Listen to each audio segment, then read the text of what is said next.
El I Ching es probablemente el libro más antiguo de la humanidad. Se le conceden de 3.000 a 5.000 años de antigüedad. Es un libro sapiencial por una parte y un libro oracular por otra. Se compone de 64 textos que ofrecen respuesta de una forma difícil de explicar racionalmente a cualquier interrogante que se le plantee. En este libro encontramos el origen de toda la cultura y ciencias tradicionales de la China y gran parte de Asia. Lao Tse, autor del Tao Te Ching, considerado el libro fundacional del taoísmo, bebe de sus fuentes. Confucio realizó a su vez un tratado completo sobre el I Ching, del que se deriva toda la filosofía taoísta. Según el mismo Confucio, el libro de las mutaciones contiene la medida del cielo y de la tierra. Por eso en el I Ching se encuentran las formas y los ámbitos de todas las configuraciones del mundo de arriba y el mundo de abajo. Nada se le escapa. Por eso puede penetrarse por su intermedio en el sentido del día y de la noche y así comprenderlo. Por eso el espíritu no está ligado a ningún sitio y el libro de las mutaciones no está ligado a ninguna forma. Fruto de más de 30 años de uso, estudio y relación con esta milenaria obra de sabiduría, Diego Bartolomeu, formado en terapia Gestalt y terapia corporal integrativa, conversa con nosotros sobre el I Ching y todo lo que este misterioso libro representa. Sobre este libro maravilloso y sagrado, Diego Bartolomeu nos dice: consultar el I Ching no es un proceso, es un acto puntual único e irrepetible, ya que dada la condición de mutabilidad permanente de todo lo que es, nunca las condiciones internas y externas de la consulta y del consultante se repiten. Por lo tanto, nunca se repite una respuesta. Si hay algo que me enseñó el I Ching, es que tan solo hay una cosa que no cambia, y esta es que todo cambia.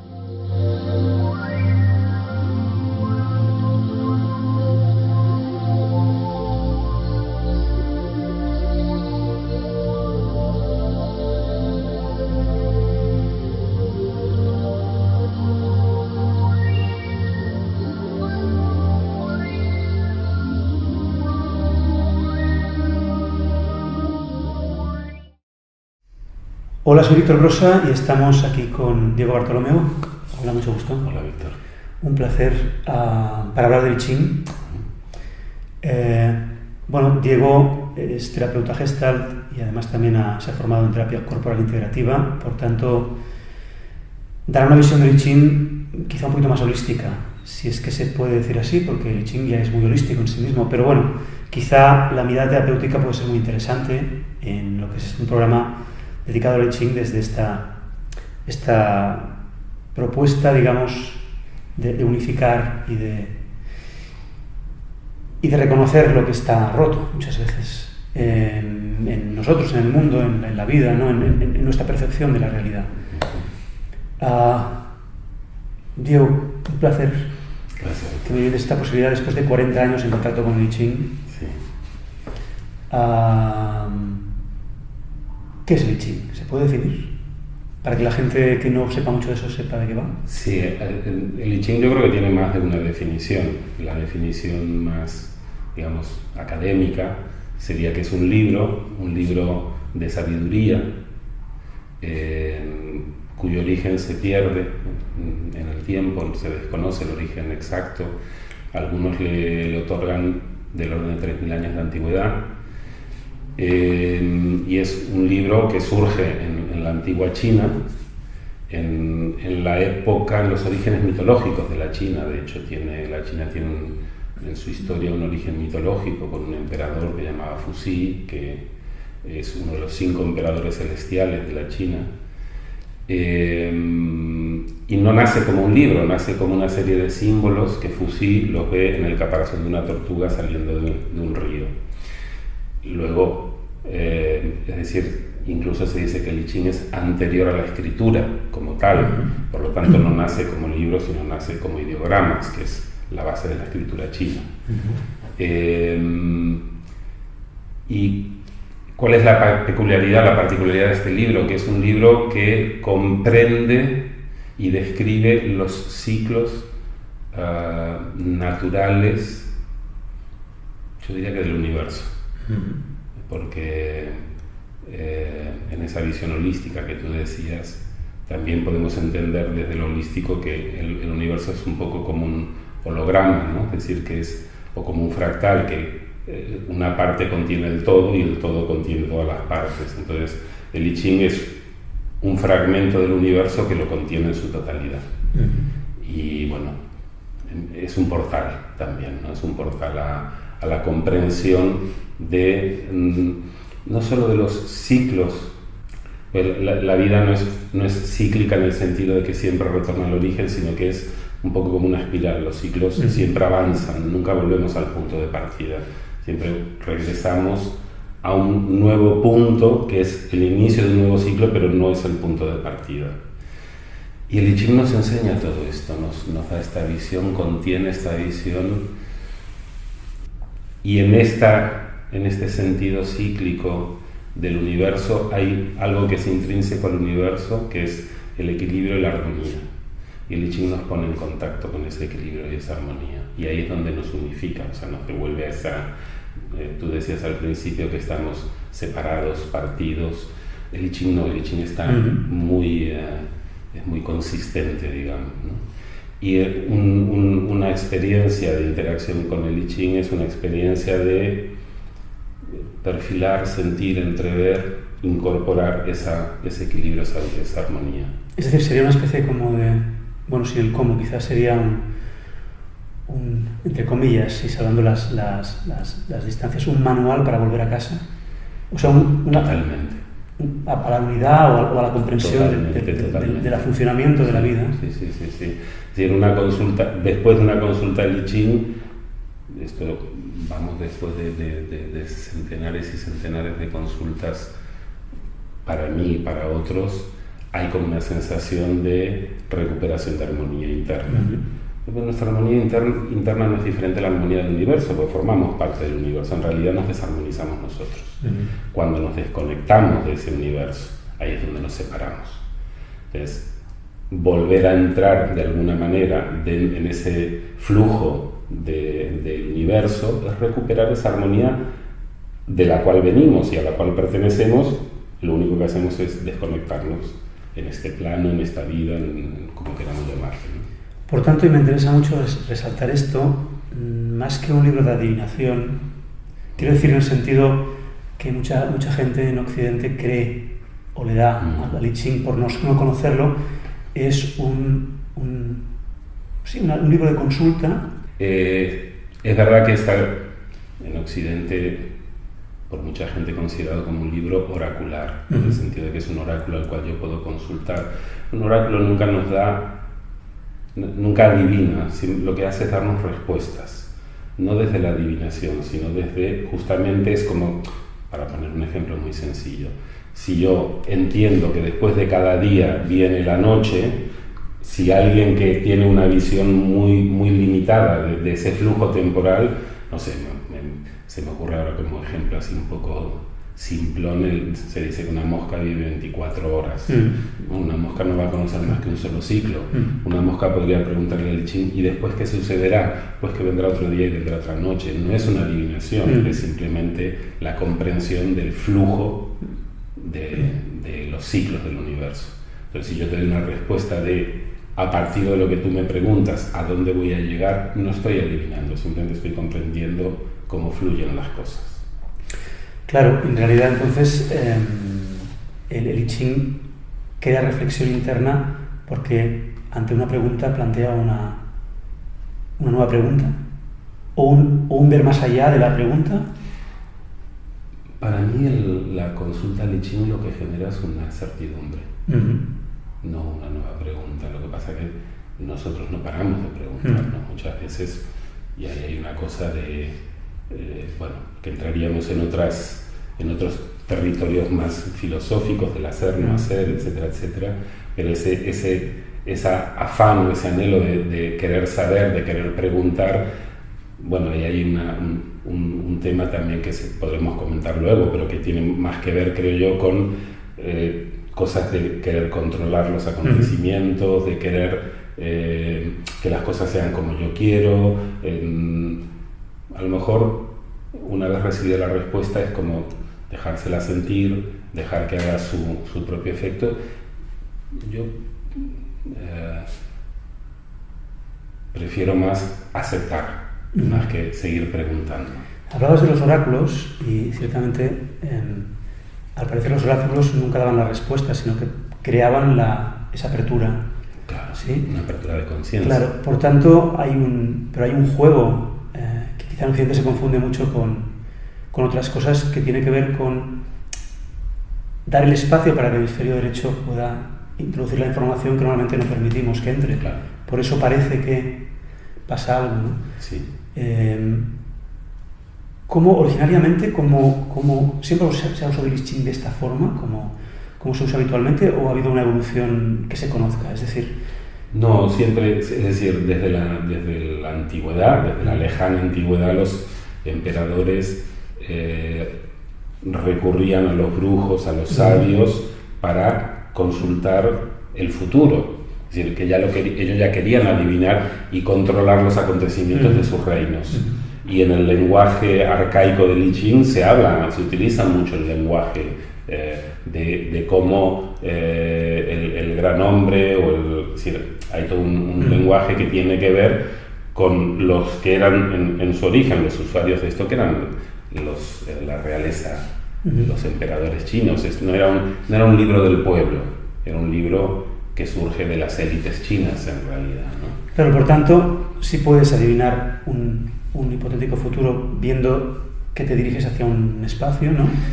Sí, lo podemos entender así, es decir, si tú me preguntas a mí ahora qué va a pasar dentro de 10 horas y yo te digo va a oscurecer, estoy adivinando, pero no porque estoy haciendo un acto de adivinación, sino porque estoy haciendo un acto de comprensión del flujo de los acontecimientos. Entonces, claro, si yo no comprendo el flujo de los acontecimientos y tú me dices oscurecerá, mi pensamiento va a ser, coño, acaba de adivinar. ¿No? Entonces, sí, claro que se puede percibir como un acto adivinatorio. Ahora, los sabios dicen que usan el I Ching, o la gente que busca manifestar sabiduría a través del I Ching o crecer, como una posibilidad de, como decías tú antes, ¿no? de reconocer en uno mismo esos ciclos. El I Ching se puede leer de dos maneras. Se puede consultar como un oráculo o se puede usar como un libro sapiencial. ¿Qué sería un libro sapiencial? Pues un libro de sabiduría. Entonces yo puedo leer, supongo que bueno, que la gente, igual la mayoría de la gente lo sabe, pero ¿qué es el I Ching? El I Ching es un compendio de 64 textos. Son 64 textos agrupados y forman este libro de I Ching, que I Ching quiere decir libro de las mutaciones o libro de los cambios. La traducción de I Ching sería libro de los cambios.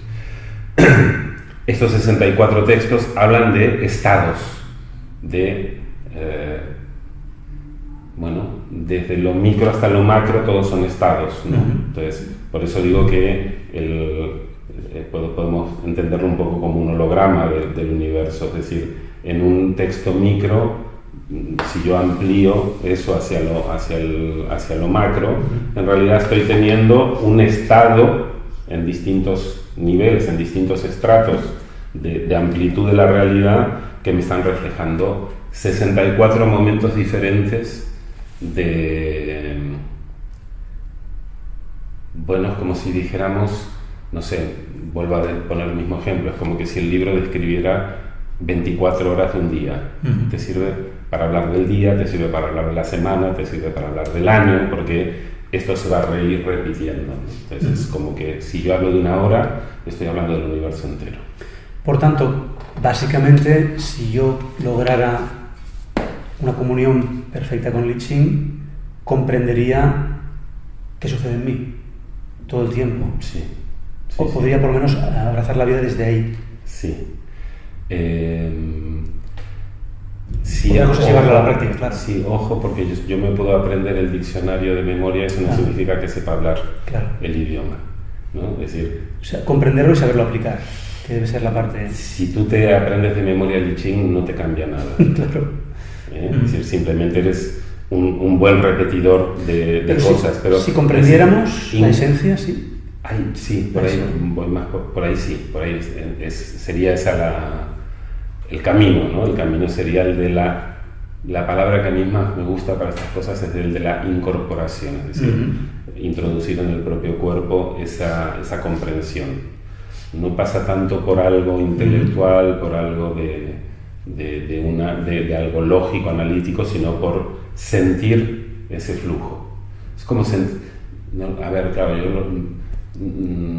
mi carácter es muy mental y así todo me cuesta expresar mentalmente a veces ciertos conceptos. Es sentir ese flujo de acontecimientos. Yo diría que más que un trabajo intelectual es casi como un trabajo alquímico, de transformación. No, es que es a donde quería llegar, porque me interesa que el que esté viendo esto no se encuentre con opciones de I Ching que hay por ahí también y están muy respetables. Me interesa más bien ir para allá, es decir, para donde tú estás planteando. Vale. Como un espejo que me está recordando. ¿Sí? Sí. Y desde ahí, si quieres usarlo como oráculo, también, ¿por qué no? Desde esa visión. Por supuesto. A ver, en la versión con la que yo trabajo habitualmente, la que desde el principio no, pero en el momento que la cogí ya no la solté nunca, que es la de Richard Wilhelm, que es yo creo que es el gran introductor del I Ching en Occidente a principios del siglo XX, que fue un misionero alemán protestante que estuvo en misiones en China, entró en contacto con un maestro taoísta y que fue el que lo puso en contacto con el I Ching, y el propio Richard Wilhelm, siendo un pastor protestante, se convirtió no sé, iba a decir se convirtió al taoísmo, pero eso sería confuso porque el taoísmo no es una religión, el taoísmo es una filosofía. Entonces no hay una conversión, no es que él abandona sus creencias, pero como hace una incorporación del taoísmo, se deja tocar y se deja penetrar. No es que tocar se permeabiliza, es que entra, no es que toca, entra. Y él hace una traducción que le costó 10 años hacerla. Él hacía la traducción del chino al alemán y nuevamente del alemán al chino y lo presentaba a su maestro, y hasta que su maestro no se lo aprobaba, que lo que estuviera era lo importante no era la traducción del texto, sino del sentido de lo que contiene el texto. Entonces, bueno, le costó 10 años hacer esta traducción. Para mí es la más rica. Hay gente que le parece muy densa porque reproduce un lenguaje arcaico. ¿Es este libro que tienes aquí? Sí. Es que es el que tengo yo en casa y yo desconocía tu especie contando. Un poco trotado. Bueno, este está bastante más trabajado que el mío. Esta es la versión de Richard Wilhelm, la versión que hizo Wilhelm en alemán en su momento fue traducida al castellano y es esta. Es esta que la tradujo, una traducción hecha en Argentina y es la más fiel traducción de Wilhelm. Y en ese sentido, bueno, es una riqueza simbólica para mí impresionante, porque en realidad el I Ching hay un efecto en la consulta con el I Ching, y es que es como un abridor de conciencia. Lo que te dice el I Ching no es importante, sino lo que te transmite. Es decir, yo cuando alguien hace una consulta, cuando hago una consulta para alguien, siempre le digo, no escuches con los oídos lo que te voy a leer, escucha con la intuición. Es decir, como que abre otros canales, como para que lo importante no es lo que estás oyendo, sino dónde te lleva esto que estás oyendo, dónde te pone. ¿No? Sería un poco... Y el lenguaje en eso tiene mucha importancia. Cuanto más simbólico sea el lenguaje, más va a estimular el acto creativo de nuestro consciente, preconsciente, subconsciente. Es decir, va a estimular todo esto, ¿no? Si yo te digo 1 más 1, 2, te lo estoy dando todo masticado, ¿no? Pero si te digo, coge una manzana con una mano y otra manzana con la otra, ¿y con qué te encuentras? O sea, te estoy permitiendo participar de encontrar tu propia respuesta, que es lo importante. En algún momento de mi vida hice la reflexión de, vale, ok, me estoy relacionando con el I Ching, pero bueno, voy a intentar conocer otros oráculos, y bueno, leí un poco de cábala, de tarot, lo practiqué y tal. Y en una ocasión yo te tengo que decir una cosa, llegados a este punto, porque si no, para mí la conversación no estaría donde yo siento que está para mí el I Ching. Para mí el I Ching no es un objeto, no es ese libro, es un sujeto que está detrás. Yo me relaciono con el I Ching como me relacionaría ahora mismo contigo, dialogo, y es más, es un maestro para mí el I Ching, es decir, todo lo que yo he aprendido de él, es decir, entendiendo por maestro a alguien que me enseña algo, y lo que yo he aprendido de este libro para mí es uno de mis más grandes y respetados maestros. Y hablo con él, o sea, yo cuando hago una consulta le digo maestro, no estoy hablando con el libro. Después de experimentar tal, le pregunté al I Ching, digo, maestro, bueno, esto de consultar otros oráculos y tal, ¿no? O sea, ¿qué opinas? ¿Cómo lo ves? No sé qué. Y la respuesta literal no la recuerdo, yo hago una traducción más coloquial, pues de esto hace muchos años. Me dijo algo así como, está bien, es decir, puedes consultar lo que quieras, pero algo así como tu energía no puede estar en muchos sitios a la vez. O sea, no es celoso, pero también te está diciendo... pero me está hablando a mí, claro. Es válido para mí, no quiere decir que esto es trasladable al resto del mundo. Entonces, claro, que haya una persona que tenga la capacidad de unir I Ching con astrología y con no sé qué y no sé cuá, y construir a partir de ahí algo válido, no lo pongo en duda. Yo no soy capaz de eso, y a mí me dispersa excesivamente. A mí me dispersaría excesivamente, porque además lo que me dijo el I Ching lo reconozco totalmente, ¿no? Como que si empiezo a poner mi energía en muchas cosas, en realidad es como visitar muchas habitaciones y no habitar ninguna. Me gusta esto que dices de que a mí, ¿no? Como diciendo, a mí me pasa esto, a otro le puede pasar otra cosa. Pero creo que el I Ching también y los oráculos en el fondo lo que hacen es de espejo, ¿no? De uno mismo, ¿no? Sí. Si no, veo que muchas veces confundimos todas estas historias o buscamos por la herencia que hemos tenido quizá aquí más castradora y más de la verdad es esta y no hay otra, ¿no? Y está aquí fuera y es la que tienes que seguir. Buscamos como, ¿qué tengo que hacer exactamente? ¿Qué es lo que hay que hacer, ¿no? En lugar de ir adentro a resolver o a resolvernos o a reconocernos. ¿Qué propuesta, al margen de lo que has expuesto, no sé, un iniciado en I Ching hace 2 días o hace un día, o uno que quiere tomar el libro y decir, bueno, quiero aprender, ¿qué le podrías contar para impulsarlo a abrirse a esto? Ya no tanto que también a consultar, que es una opción, obviamente, para empezar a tomar contacto, sino a atreverse a viajar aquí dentro ante lo que parece con muchos conocimientos a veces, ¿no? Para el que no los conoce todavía pueden parecer como, esto es muy complicado. Como para entrar fácilmente. Si es que hay una vía para entrar fácilmente al I Ching. Es que es eso. Esa es la cuestión. Es decir, el mismo impulso que hay detrás de las muchas preguntas está detrás de buscar que me lo den resuelto, que me lo pongan fácil, cuando en realidad el trabajo con el I Ching, tal como yo lo entiendo, tal como yo lo he enfocado en mi vida, en mí mismo. A ver, mi primer contacto con el I Ching fue una experiencia de ver a alguien, o sea, que se hacía una consulta y la respuesta era sorprendente, coincidía, era una pregunta sobre si una persona iba a regresar no sé qué, y el hexagrama que sale se llama el retorno. ¿No? O sea, es como una hostia de, a ver, como, esto es magia, ¿qué es? Mis comienzos con el I Ching fueron muy duros.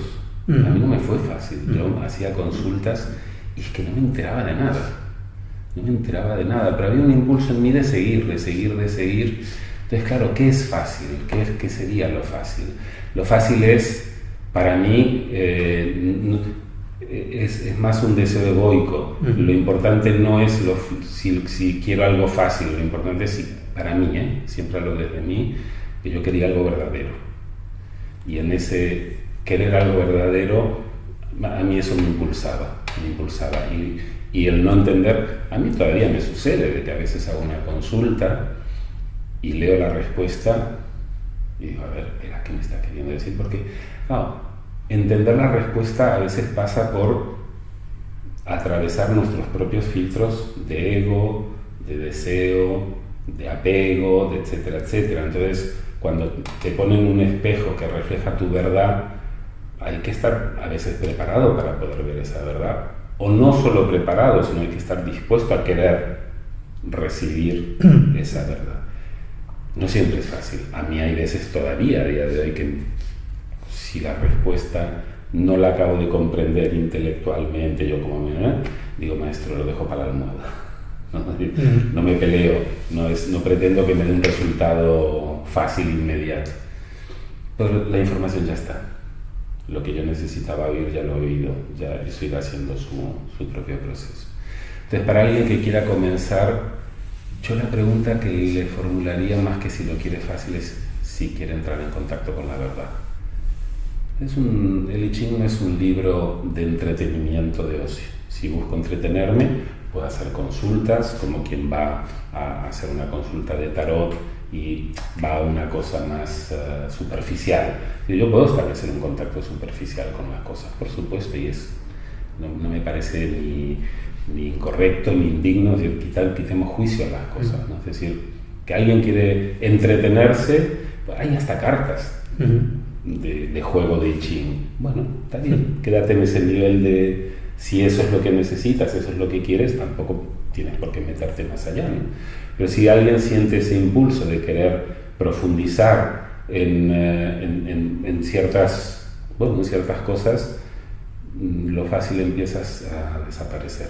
Si salimos del ámbito del I Ching y entramos en el ámbito de algo que conocemos también, que es el trabajo personal, el proceso de crecimiento personal, la metáfora que se utiliza muchas veces es el camino del guerrero. Es decir, que un proceso personal es ponerse delante de batallas contra uno mismo, contra el propio ego, contra una serie de cosas, y ahí lo fácil, la verdad es que no suele hacer acto de presencia. Claro, lo decía con toda la intención, porque sé que estamos en un momento en el cual todo el mundo lo quiere todo muy microondas, ¿no? Rápido, sencillo, barato, pim, pam, y se harta la gente de ya está, como un poco como el consumismo, ¿no? Que vas a comprar y vuelves a comprar. Hay una tendencia muy clara hoy en día, desde mi punto de vista, hacia eso, y eso se relaciona con la palabra fácil. Pero yo veo a los niños, he tenido una niña en casa, cómo aprendió a andar y de fácil no tiene nada. Al mismo tiempo tampoco es difícil. El mismo impulso por vivir cada día el momento presente le ha llevado a lograrlo. Es decir, supongo que te refieres a eso cuando hablas de... ¿Sabes qué pasa? Yo creo que en nuestra sociedad confundimos fácil con rápido. Exactamente, ahí quería llegar. Entonces, si entendemos por fácil rápido, profundizar en el I Ching de rápido no tiene nada. Difícil, bueno, también depende un poco de cada uno, ¿no? Es decir, de la sensibilidad de cada uno. Porque si hay pasión por conocer la verdad, no va a ser tan difícil.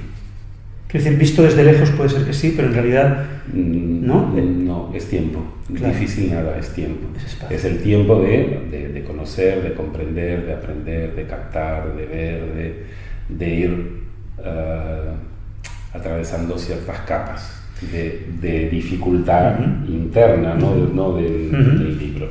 Y cuando, bueno, como cualquier maestro, ¿no? Cuando llegas y necesitas un proceso para llegar a mirar atrás y decir, wow, no lo que es todo rápido, ¿no? Sino es, ahora, llegados a este punto, el que sí tiene ganas de conocer eso y profundizar, basta que se compre el libro y empiece a relacionarse con él desde ahí y que deje que pasen las cosas según su impulso. Sí, sí, totalmente. Es decir, así empecé yo. Es decir, no se me ocurre que sea necesario algo más. A ver, claro, el I Ching, ahora voy a hacer un poco también, introducir otro tema. El I Ching no solamente es un libro, el I Ching es la base de toda la cultura oriental. Estos 64 textos que hablábamos tienen unos dibujitos de líneas que se llaman hexagramas. Hexa es 6, grama es gráfico, dibujo, entonces son gráficos de 6 líneas. Unas son enteras, otras están partidas en medio, ¿no? Entonces, una pila de 6 líneas que en realidad se componen de un trigrama. Las 3 líneas de abajo se le llama el trigrama inferior, las 3 líneas de arriba el trigrama superior. Hay 8 trigramas que por combinatoria, por ley de combinatoria matemática, da 64 posibles combinatorias de 6 de hexagramas. Está clave y suena el teléfono. Esto para mí es un augurio. Estás entrando en la construcción del I Ching y suena el teléfono. Entonces, pues si miráis la bandera de Corea, tiene 4 trigramas. El símbolo este que todos conocemos, que se llama el Yin Yang, que en realidad se llama Tai Chi, no se llama Yin Yang, que es la energía primordial, ¿no? El Tai Chi, la traducción sería la energía primordial. Este símbolo es la base de toda la cultura oriental vinculada a China, digamos, a la antigua China y al taoísmo. Entonces, el taoísmo es un poco la filosofía más importante de esa parte del mundo, ¿no? De China y toda su zona de influencia, que hace mestizaje con el budismo y llega a Japón como lo que conocemos hoy como el budismo zen, que el budismo zen es el budismo Chan, que es el budismo cuando de la India pasa a China y se hace mestizaje con el taoísmo, y de ahí surge el budismo Chan, que después deriva en el budismo zen. Y el taoísmo es una filosofía que también se basa en eso, en lo natural, en lo espontáneo, en la armonía, en estar en conexión, no en contacto, sino en conexión con la naturaleza, etcétera, etcétera. El trabajo de los maestros taoístas con los discípulos taoístas pasa por un trabajo de este tipo, de repetición, de experimentación. Como tú decías, el maestro, que el discípulo lo quiere rápido. Hay una de estas fábulas, en este caso es budista, pero serviría perfectamente, de un monje analfabeto que llegó a un templo y él quería hacer algo y le dijeron, bueno, ¿qué tarea quieres hacer? Y como él era analfabeto y no sabía hacer nada más, dijo, pues yo voy a barrer. Y empezó a barrer y barría cada día y barriendo. Ya cuando se hizo anciano tenía una luz inmensa y es como que solo por el acto de estar en conexión con lo que hacía durante un mogollón de años, el tío se iluminó y todos los monjes jóvenes que llegaban al templo querían ser los que barrieran después. Querían coger la escoba para iluminarse como este. Entonces, hay un tema de que, no sé, ahora me viene aquí una frase muy un poco graciosilla, pero 9 mujeres juntas no hacen un crío en un mes. Las cosas necesitan su tiempo, ¿no? Entonces, esta prisa a veces, bueno, en realidad yo creo que esta prisa es uno de los grandes factores de lo que hablamos al principio, de la desconexión, de que nos separamos, que nos alejamos. Esto es lo que nos aleja. Este tipo de cosas, claro, que nos alejan. Es curioso porque antiguamente la prisa se justificaba por temas de supervivencia, ¿no? Nos pueden atacar, nos pueden comer, nos quieren, ¿no? Necesito lograr esto para poder tomar esto. Era como esta supervivencia, y hoy en día es como si se hubiera prefabricado una supervivencia, porque ya no es real, muchas veces, igual en algunos casos sí, pero como si se hubiera prefabricado para seguir corriendo. Claro. Y quizá el I Ching lo primero que te pide es que te detengas, ¿no? Sí. Quizá por eso parece tan denso, porque no te lo da todo. Es que te pongas, lo tomes, lo respires. Claro, ¿qué es la prisa? La prisa es un poco querer empujar el río. Y el río, por mucho que quieras empujarlo, tiene su propio ritmo. Entonces, la prisa es cuando yo no acepto lo que sucede, cuando yo quiero que las cosas sean de diferente manera a como son. Eso es la prisa. Y en esa pelea con lo que sucede me empiezo a alejar. Y ahí ya me separo. Entonces, si yo quiero que se haga de noche ya mismo, me estoy peleando con el día, ¿no? Pero no disfruta de la luz del día, que la noche ya llegará. ¿No? Es como, no quieras empujar el día para que llegue la noche, porque te estás perdiendo una parte del viaje, bueno, que tiene mucho ahí para ofrecerte y para vivir, ¿no? Entonces, ¿qué es lo que estoy queriendo ahorrarme ahí, en esa prisa? ¿Qué necesidad tengo de que las cosas sean distintas a como ya por naturaleza son? Y está bien que sean así. Si yo me como una manzana verde, no voy a disfrutar de la manzana. Y por mucho que quiera, no va a madurar antes de tiempo. Y si tengo la paciencia de esperar a que la manzana esté madura, va a ser una experiencia muy gratificante, nutritiva, si realmente voy a estar nutriéndome de lo que la vida me está ofreciendo y no hace falta que sea distinto. Ya está bien así, ¿no? Ya aceptar eso es, de alguna manera, poder soltar esa prisa cuando esa prisa me desconecta de este flujo natural, ¿no? Hablabas de los hexagramas y también he conocido a personas que han encontrado relaciones alucinantes con el ADN, con muchas cosas que tienen que ver con conocimiento cuántico, biológico, metafísico. Sí. Y eso también me parece sorprendente, ¿no? Porque esto viene de un momento, de un tiempo en el cual aparentemente todo esto no se conocía. Yo entré en contacto hace un tiempo con una cultura indígena, los queros, que cuando hablan cuando comparten su cosmovisión, ahí hay un montón de conocimiento cuántico, un montón de conocimiento moderno, racionalizado quizá hoy en día, pero está ahí, ¿no? Pero es que a veces aquí yo creo que en nuestra mentalidad occidental, en este caso, nos juega muy malas pasadas, porque nos hace creer que el mundo empezó con nosotros. Vamos a ver, si la base de la vida tiene que ver con la genética, no es casualidad que haya 64 hexagramas y hay 64 codones. Es decir,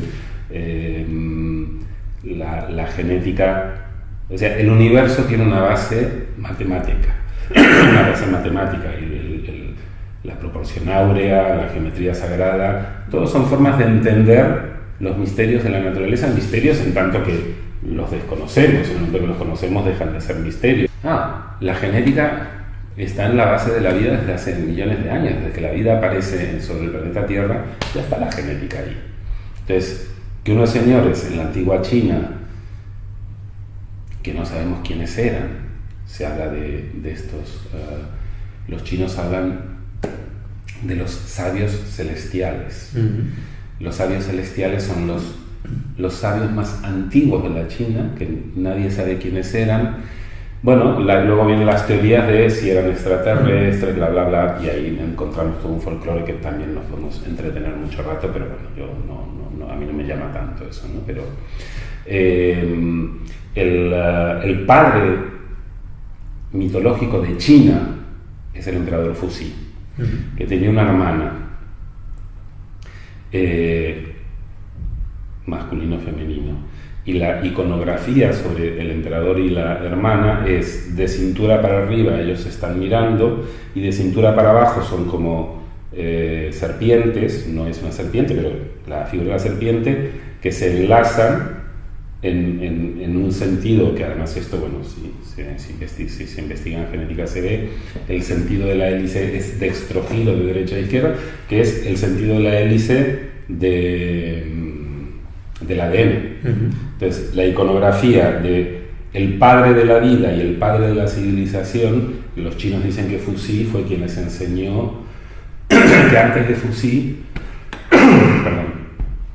de Fuxi el hombre comía la carne pegada a la piel, entonces le llaman que fue el inventor de la cocina, o sea, fue el que introdujo la civilización. La civilización se basa en el conocimiento, de alguna manera. Civilizarnos es un conjunto de conocimientos prácticos que hacen que nosotros vivamos, y a esto le llamamos civilización. Bueno, pues, ¿por qué no concebir que estos sabios celestiales poseían conocimientos que luego perdimos y que ahora se pueden estar recuperando? Pero conocer es entender la naturaleza, porque eso está en la naturaleza, no es que estoy inventando algo nuevo. Y la genética no es un invento, es la comprensión de algo que hace millones de años que existe, desde que existe la vida. Entonces, ahí yo creo que en Occidente nos falta algo cuando nos aproximamos a este tipo de conocimientos que el I Ching te llevan muchas veces a hacer este ejercicio, que es un poco de humildad. Bueno, ahí entramos en el juicio, ¿no? Supongo que el occidental todavía juzga mucho. Y claro, cuando juzgas una cultura primitiva no puedes aprender de ella. Al juzgar la primitiva lo ves primitivo todo y no te parece que ahí pueda haber un conocimiento válido, salvo aprender a encender un fuego.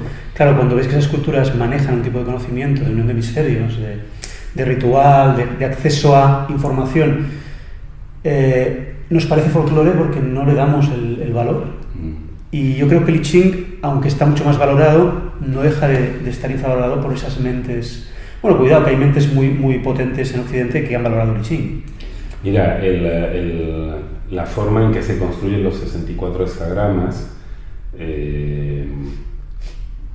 con esas combinatorias de líneas partidas y enteras, es un sistema de permutaciones, que es exactamente el mismo funcionamiento del sistema binario, que es la base de la computación, de la informática. Para Occidente el sistema binario lo desarrolla o lo inventa un alemán que llamaba Leibniz, que fue uno de los mayores representantes del racionalismo alemán. Leibniz tenía un misionero amigo que fue a la China y le trajo el I Ching. Y Leibniz se fascinó con el I Ching y con la cultura china, y cuando vio el I Ching dijo: ostras, esto se basa en un sistema como el que yo acabo de desarrollar, que le llamo binario. Claro, en ese momento de Occidente los chinos eran salvajes, y Leibniz declaró que los chinos era el más civilizado de los pueblos salvajes de la Tierra.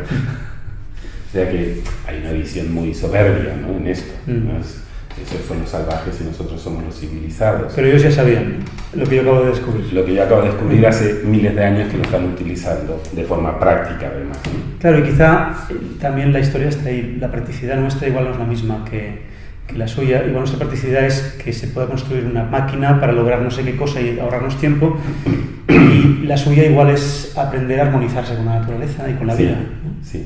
Quizá esos conceptos son los que nos han hecho... Seguro. De hecho, hay bueno, ahora nos estamos alejando un poco, pero en una ocasión le preguntaron a Jung.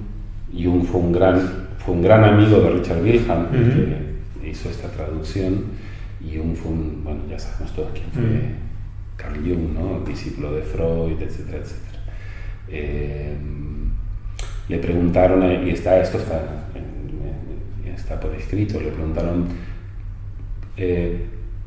cuál era su opinión sobre la ausencia de una ciencia en China, siendo que eran tan brillantes, ¿no? Es decir, que, bueno, descubrieron la pólvora, el papel, no sé qué. Y la respuesta de Jung es, en ese sentido, para mí me parece magnífica. Dice: no, ellos por supuesto que tenían una ciencia, lo que pasa es que no era como la nuestra. La nuestra es una ciencia causal, la de ellos es una ciencia acausal, no se basa en la ley de causa-efecto. Trabajan desde una lógica diferente, pero por supuesto que tienen una ciencia, y el I Ching es un libro científico. Bueno, hay teorías que dicen que la magia es una ciencia. Que la magia es la ciencia de unir hemisferios, ¿sí?, para afectar la realidad. Es una ciencia alquímica, ¿no?, que se proyecta. Claro, es que el ser humano lo que no controla le pone un adjetivo, le pone una etiqueta, ¿no? Es decir, cuando no desconozco las causas de algo, digo, esto es casualidad, y salgo de la angustia de no poder controlar lo que está sucediendo, ¿no? Es decir, la falta de control no genera el vacío, entrar en contacto con el vacío genera angustia. Entonces, no sé lo que pasa, no sé lo que veo, es casualidad, ya está, ya salgo de la angustia. No sé cuál es el orden, no sé cuál es, esto es caos, es anarquía, ya está, ya salgo de la angustia. Entonces, ¿cómo resolvemos nuestra propia angustia? Poniendo algo que nos libere de eso, ¿no? Entonces, Occidente es una cultura que vive muy instalada en la angustia. Entonces, claro, ostras, ¿cómo es que estos tíos saben tanto? Son salvajes, no, esto es superchería. Respuestas que justifiquen, ¿no?, el que tienen la angustia. ¿Hay alguna cosa más que tú digas, esto me gustaría contarlo, del I Ching, esto me gustaría transmitirlo? Hay uno de los clásicos taoístas, no recuerdo si es el Benzú o el Gongqing o el Shanzhen, que dice que para hacer un buen trabajo taoísta hay que cultivar las 12 ciencias clásicas, y la más importante de todas ellas es el estudio del I Ching. Del I Ching surge el Feng Shui, surge todos los trabajos corporales, el yoga taoísta, el tai chi, el Qigong, que la palabra Qi siempre está haciendo referencia a la energía, al trabajo con la energía. Aproximarse al I Ching es una forma de aproximarse a una cosmogonía que proviene de la China, pero no significa que sea China, es una cosmogonía que podemos adoptar perfectamente los occidentales, porque es una forma de... es un camino de reconexión, en cierta manera. Entonces, yo creo que acercarse al I Ching es acercarse a la conexión con el universo. Y no desde lo místico, sino desde algo muy práctico, muy cotidiano, muy del día a día, muy de recibir una cosmovisión, una visión del cosmos muy conectada con el funcionamiento del cosmos, ¿no? Entonces, un ejercicio, consultar el I Ching es un ejercicio de entrar en un espacio de equilibrio, de armonía, de quietud también, si quieres. Y por supuesto que se puede utilizar para adivinar las cosas, si quieres llamarlo así. Bueno, yo supongo que también si tú cada día consultas el I Ching respecto a lo que te ocurre en el cotidiano, estás usando el cotidiano para, entre comillas, si se me permite, iluminarte, es decir, si le das un uso a lo cotidiano, Sí. Cuando accedes a la información a través de lo cotidiano. Entonces yo creo que día a día, poco a poco, con esa ilusión por reconocer el origen o la verdad, te reencuentras con tu verdad, ¿no? En mi web, cuando hablo del I Ching, digo que es el oráculo de la propia verdad. O sea, que 100% de acuerdo con lo que estás diciendo. Por cierto, ¿cuál es tu web?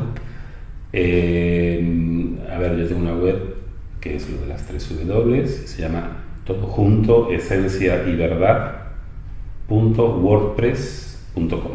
esenciayverdad.wordpress.com.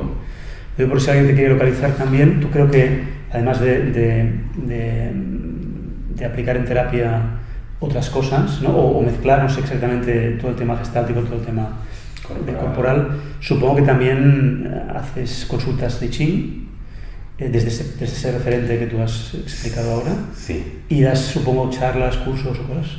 Cursos actualmente no he hecho, charlas también cuando surge.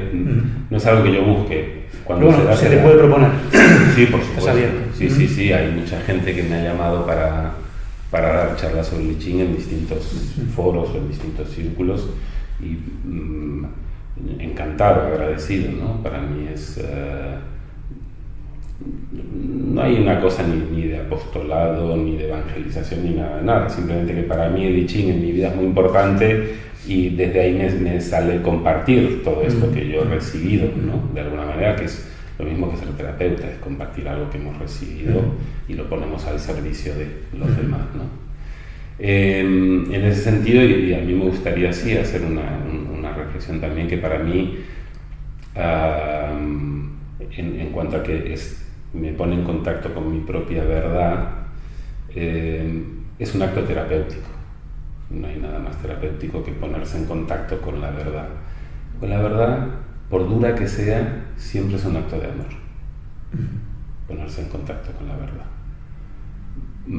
A veces la verdad nos duele porque nos pone en contacto con nuestros deseos, ¿no? Y yo quiero esto, y si no, es no. Y eso es un acto de amor. Ese no, en ese momento, es un acto de amor. Esa verdad. Lo no amoroso sería engañar a la persona y decirle lo que quiere oír. En una ocasión, ahora esto me recuerda, yo le pregunté a I Ching, digo, hice la siguiente, tal como me salió, te la voy a repetir. Digo, maestro, ¿nunca le dices a la gente lo que quiere oír? La respuesta que me salió fue: una sola vez que no dijera la verdad, dejaría de servir para siempre.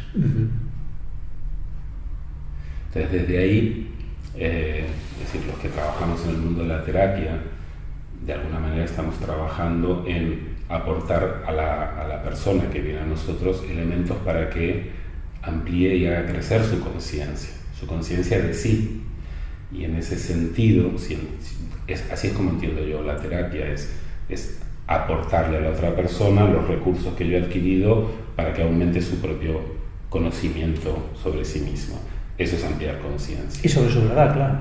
que es la verdad, ¿no? En realidad es la de cada uno. Es aprender a sostener la verdad, aunque no sea la que nosotros deseamos, ¿no? Pero en el deseo ya entra el ego, entra bla, bla, bla.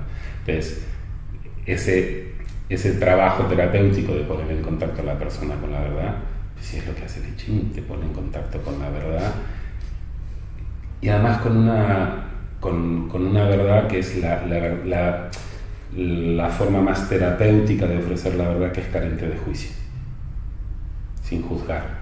El Ching, nunca te vas a sentir juzgado por el I Ching. El propio I Ching dice que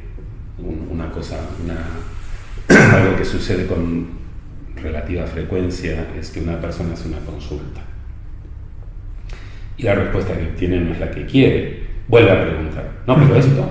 Entonces, esto sucede mucho. Hay un hexagrama que es el número 4, que es la necedad juvenil, que es el hexagrama que acaba apareciendo cuando una persona pregunta muchas veces lo mismo porque no está aceptando la respuesta. Entonces, es aquello de te voy a seguir preguntando hasta que me digas lo que quiero oír. Y entonces sale el hexagrama 4 que dice: si me preguntas una vez te doy la respuesta, si me preguntas 2 te doy la respuesta, si me preguntas más no es el momento, no estás preparado, no estás maduro para hacer una consulta, con lo cual... Ahora hay una cosa que has dicho que me interesa también puntualizar, aunque sé desde dónde la dices, Sí. ¿Y qué ocurre cuando de repente deseo lo que mi verdad me pide?